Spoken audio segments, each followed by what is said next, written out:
बिस्मिल्लाहिर्रहमानिर्रहीम अस्सलाम वालेकुम। की हाल चाल है जी? सब का खैरियत नाल हो, ठीक ठाक हो? उम्मीद है तुम सब खैरियत ना होवे, खुश होवोगे। मैं मुहम्मद अंसर ते तुसीं देख रहे हो पिंड ब्लॉग।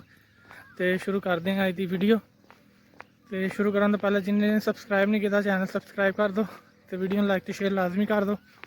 हुण आपां अज की वीडियो शुरू करते हैं। तो अज के नज़ारे नज़ूरे करते हैं, नाले गल्लां बातां करते रहांगे। तो कम कुम अपने कर लीए नाल दी नाल, फिर बाकी काम चलते रहूगे। चलो जी, तुर पिया फिर काफिला अपना नहान धोन वास्ते। अहमद भी अज नाल जाऊगा। अहमद नहाना उत्थे जाके आ दे आंडा पिया। चलो जी, आप पानी पिला के आ गए, सारे बंधता। तो अज अपने कट्टे ते चिंबड़ गई है मुहब्बत बूटी।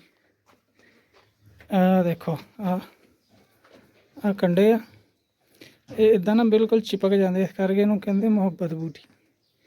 यानी ये मुहब्बत करती जी, चिपक जाती नाल लथदी नहीं। फिर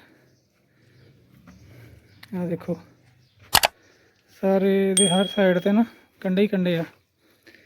ते अगर किसी दे सिर दे बालों ते लाती जाए ना, तो नाल बाल पट्टे जाते। तुसीं देखदे कट्टे दे भी बाल पट्टे गए नाल। इस करके इनू कहंदे आ मुहब्बत बूटी। सारे कंडे ही कंडे आए। तो पानी दे विच रह के ना नरम हो गई, नहर दे विच इनू लगे। अगर ताज़े ताज़े पौधे तो तोड़िए ना, तो बहुत सख्त होंगे, बहुत ज़्यादा चिपकते हैं। फिर चलो आप हुण लाते, नहीं तो इन्हें खारिश करते रहना सारा दिन। इन्होंने हुण सुट दीए तो आप चलीए घर। चलो जी अल्लाह दे। चलो जी, सुबह के काम कुम तकरीबन ख़त्म हो गया। धुप चढ़ी ही है, गर्मी हो गई है। हम जाके नहाने धोने, कपड़े बदलते हैं, थोड़ी देर आराम करते हैं, फिर पढ़ना है जुमा। जुमे की तैयारी करांगे। टाइम हो गया जुमे का, जुमा पढ़न जाइए जल्दी जल्दी। हाय धुप धुप धुप धुप ते गर्मी, तो चले जुमा पढ़न। वीरा भी नाल आया था। हाँ वीरे, टाइम हो गया जुमे का। हाँ जी आजो आजो सारे जुमा पढ़न, टाइम हो गया। चलो जी, तुम कमेंट करके दस्यो कि किन्ने किन्ने जुमा पढ़िया, किन्ने नहीं पढ़िया, किन्ने नहीं पढ़िया। तो सानू तो दोनों देख लो, असीं चले हैं जुमा पढ़न। बाकी अल्लाह खैर करे, अल्लाह पाक सारिਆਂ ਨੂੰ तौफीक देवे जुमा पढ़न दी। ਜਿਹੜੇ ਜਿਹੜੇ नहीं पढ़ते, ਜਿਹੜੇ बेचारे मजबूर आ किते दूर आ, तो अल्लाह पाक उन्हों की भी मजबूरी देख के कबूल करे सारिਆਂ दी।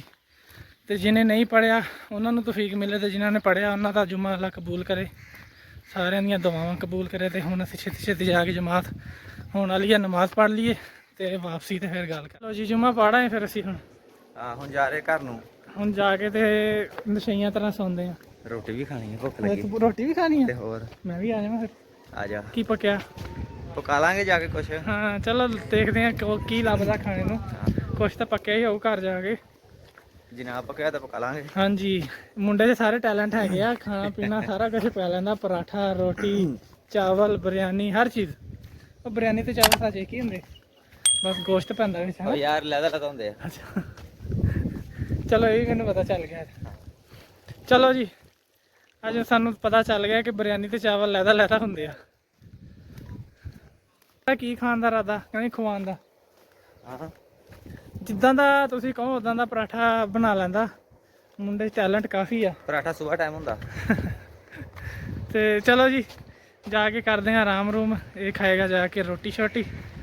हुण बनाना किस दिन कीमे वाला तो पराठा। आप मिलांगे फिर शाम को। खोल के हवा तो चलती पई है, लेकिन ना गर्मी बहुत लो जी है ना मूँह तो वजदी आके, इदा लगता कि जिदा तंदूर के कोल खड़े हैं, रोटियां लान ते। रोटियां लाने ते तंदूर दे विचों गरम गरम हवा आके पैंदी आ। चलो जी अल्लाह वारस अपना भी तो सारिਆਂ ਦਾ भी।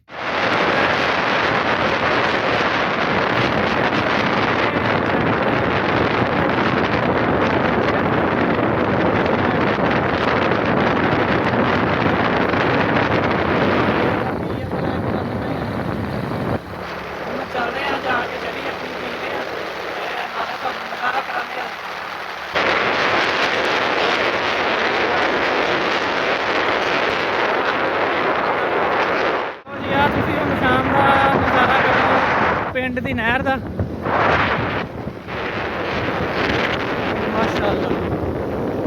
देखो कुदरत इधर स्प्रे हो रही है बाग में।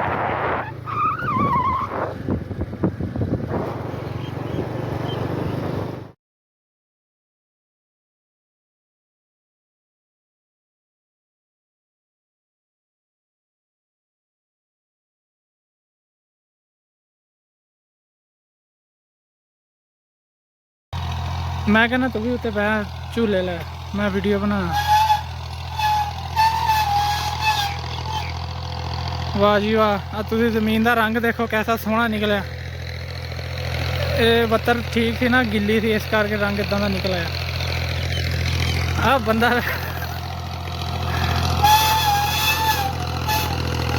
बंदे दे बैठन की वजह तो कैसी मौज ना बैठा वा, ये उत्ते बैठन की वजह तो जमीन इन्नी बराबर हुई है। लो जी अपना फिर चाचा कारीगर लगा कारीगरी दिखान। चाचा अंदाजन कितना होना भी?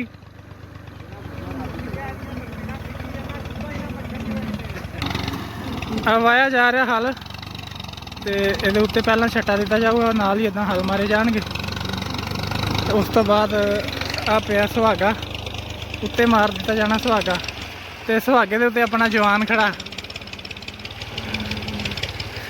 सुहागा नवा नवा बनया तो चंगा भारा वा। आ लो जी अल्लाह करे शुरू हो गया काम।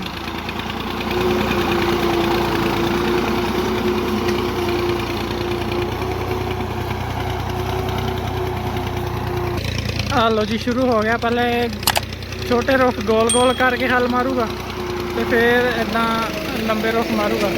तो चाचू उधरों शुरू हो गया छटा देना।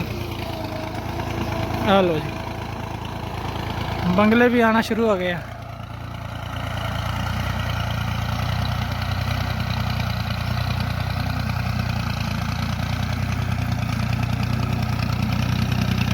लो जी टाइम हो गया तकरीबन मगरब का, सूरज गरूब हो गया, सूरज नज़र आनों हट गया। तो ये इस करके इस टाइम बीजी दी है क्योंकि ये खुश्की हो जाए ना ज़मीन च, या बीज नूं गर्मी लग जाए तो फिर ये उगदी नहीं। इस करके इस टाइम बीजी दी है क्योंकि रात नूं कुछ तो गर्मी घट हो जाती है, तो कुछ ज़मीन है गिल्ली है, इस करके ना बीज नूं नमी मिल जाएगी। तो जिन्नी बीज नूं नमी मिलेगी उन्ना बीज उगाएगा। अगर ज़मीन सुक्की हो जाए तो या उतों गर्मियों नूं लग जाए तो फिर वो बीज जिहड़ा ना सड़ जाता। एक गर्मियों वाली फसल का खास ख्याल रखना पैंदा, खासकर जिहड़ी आ चरी आ ओहदा उहनूं बीजने वास्ते ना अजकल के दिनों बत्तर जिहड़ी है थोड़ी तर होनी चाहिए। बत्तर तो मतलब ये होंदा कि ज़मीन जो पानी ला दी उस तो बाद ज़मीन जो पानी पी लैंदी है, खुश्क होना शुरू हो जाती है, उन्होंने कह देंगे कि बत्तर हो गई है, यानी कि गिल्ली तो सुक्की दरम्यानी स्टेज होवे। तो आप थोड़ी जी गिल्ली बीजनी है क्योंकि गर्मी हुण बहुत ज़्यादा हो गई है।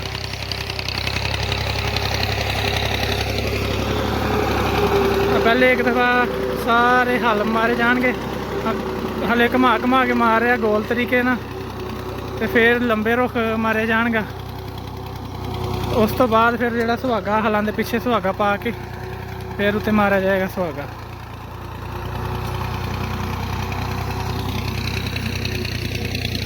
हेलो जी अपना छट्टे वाला भी आ गया इत्थे नेड़े।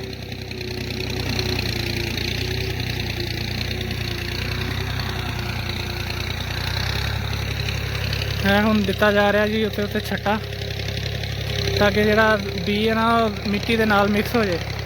जिहड़ा जिहड़ा बी मिट्टी के विच थल्ले आएगा वो उगेगा, तो जिहड़ा बी उत्ते रह गया वो गर्मी के नाल सड़ जाएगा, तो वो उगना नहीं। फिर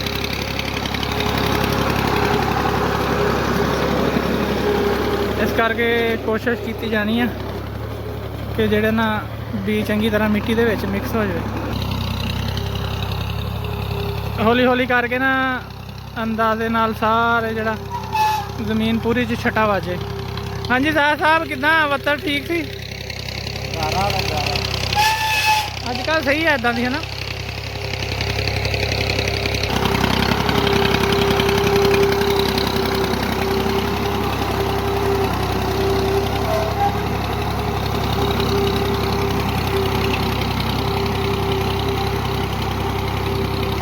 लो जी हुण उन्नी देर वीडियो रोक लेने एक बारी हल वज चंगी तरह, ਤੇ ਫਿਰ ਸੁਹਾਗਾ ਮਾਰਦੇ ਆ ਨਾ ਜਦੋਂ, ਤੇ ਫਿਰ ਆਪਾਂ ਤੁਹਾਨੂੰ ਦਿਖਾਉਂਦੇ ਆ ਸੁਹਾਗਾ ਵੱਜਦਾ।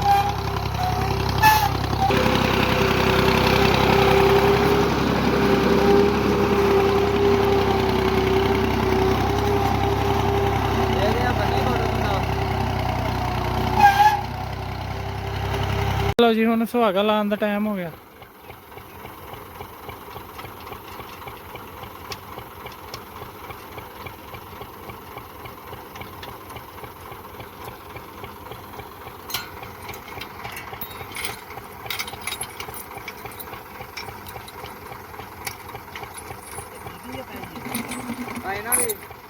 ਆਇਨਾ ਦੀ ਤੁਹਾਡੇ ਕੋਲ ਕਿੰਨੀ ਆ?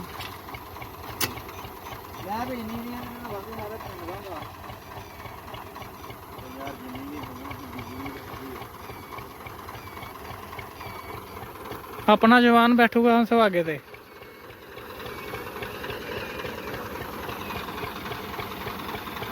ਕੱਸ ਕੇ ਬੰਨ ਲਾ।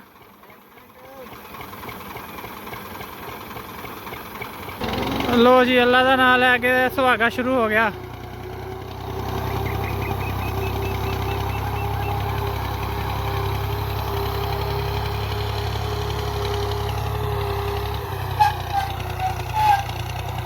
ਲੋ ਜੀ, ਸ਼ਾਮ ਵੀ ਫੁੱਲ ਹੋ ਗਈ ਆ, ਹਨੇਰਾ ਹੋਣਾ ਸ਼ੁਰੂ ਹੋ ਗਿਆ। ਤੇ ਅਗਰ ਵੀਡੀਓ ਸਹੀ ਤਰ੍ਹਾਂ ਨਾ ਨਜ਼ਰ ਆਵੇ ਤੇ ਉਹਦੇ ਵਾਸਤੇ ਥੋੜੀ ਜਿਹੀ ਮਾਜ਼ਰਤ, ਕਿਉਂਕਿ ਹਨੇਰਾ ਹੋਣਾ ਸ਼ੁਰੂ ਹੋ ਗਿਆ ਵਾ। ਅੱਲਾ ਖੈਰ ਕਰੇ।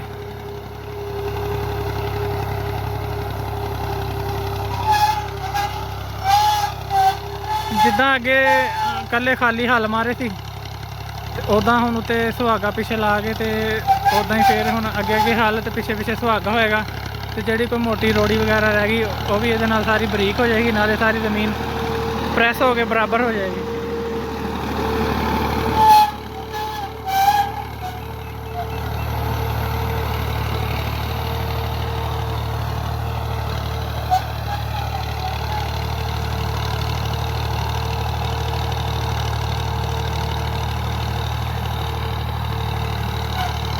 ਤੇ ਤਕਰੀਬਨ ਅੱਜ ਤੋਂ 3-4 ਦਿਨ ਬਾਅਦ ਪੌਦੇ ਨਿਕਲਣੇ ਸ਼ੁਰੂ ਹੋ ਜਾਣਗੇ ਛੋਟੇ ਛੋਟੇ। ਤੇ ਜਦੋਂ ਨਿਕਲਣ ਲੱਗ ਗਏ ਤੇ ਆਪਾਂ ਫਿਰ ਆ ਕੇ ਇਹਨਾਂ ਦਾ ਨਜ਼ਾਰਾ ਕਰਾਂਗੇ।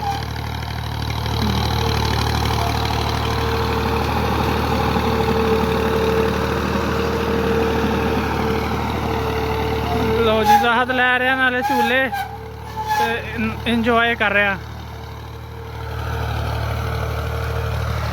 ਇੰਜੋਇਮੈਂਟ ਤਾਂ ਚੰਗੀ ਹੋ ਜਾਂਦੀ, ਤੇ ਲੇਕਿਨ ਥਕਾਵਟ ਵੀ ਬੰਦੇ ਨੂੰ ਹੋ ਜਾਂਦੀ।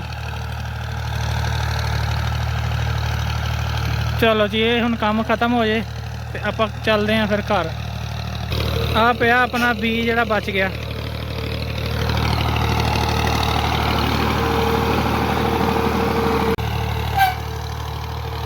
ਚਲੋ ਜੀ, ਆਪਣੀ ਇਹ ਚਰੀ ਹੁਣ ਤਕਰੀਬਨ ਬੀਜੀ ਗਈ ਆ, ਤੇ ਹੁਣ ਅਸੀਂ ਲੈਂਦੇ ਹਾਂ ਤੁਹਾਡੇ ਕੋਲ ਇਜਾਜ਼ਤ। ਇਨਸ਼ਾਅੱਲਾ ਮਿਲਾਂਗੇ ਅਗਲੀ ਵੀਡੀਓ 'ਚ। ਤੁਸੀਂ ਦੇਖਦੇ ਰਹੋ ਪੇਂਡੂ ਵਲੌਗ, ਤੇ ਸਾਨੂੰ ਆਪਣੀਆਂ ਦੁਆਵਾਂ 'ਚ ਯਾਦ ਕਰਦੇ ਰਹੋ, ਨਾਲੇ ਦੁਆ ਕਰਿਓ ਕਿ ਸਾਡੀ ਚਰੀ ਬੀਜੀ ਹੋਈ ਚੰਗੀ ਨਿਕਲ ਆਵੇ ਤੇ ਜਾਨਵਰਾਂ ਨੂੰ ਖਾਣੀ ਅੱਲਾ ਪਾਕ ਨਸੀਬ ਕਰੇ। ਤੇ ਅਸੀਂ ਲੈਂਦੇ ਹਾਂ ਇਜਾਜ਼ਤ। ਇਨਸ਼ਾਅੱਲਾ ਤੁਹਾਨੂੰ ਮਿਲਾਂਗੇ ਅਗਲੀ ਵੀਡੀਓ 'ਚ। ਉਦੋਂ ਤੱਕ ਤੁਸੀਂ ਆਪਣਾ ਬਹੁਤਾ ਖਿਆਲ ਰੱਖਿਓ, ਖੁਸ਼ ਰਹੋ, ਆਬਾਦ ਰਹੋ, ਹੱਸਦੇ ਵਸਦੇ ਰਹੋ, ਤੇ ਦੇਖਦੇ ਰਹੋ ਪੇਂਡੂ ਵਲੌਗ। ਨਾਲੇ ਅੱਜ ਦੀ ਵੀਡੀਓ ਵਾਸਤੇ ਤੁਸੀਂ ਕਮੈਂਟ ਕਰਕੇ ਦੱਸਣਾ ਕਿ ਤੁਹਾਨੂੰ ਕਿੱਦਾਂ ਲੱਗੀ। ਨਾਲੇ ਵੀਡੀਓ ਨੂੰ ਲਾਈਕ ਤੇ ਸ਼ੇਅਰ ਕਰ ਦਿਆ ਕਰੋ।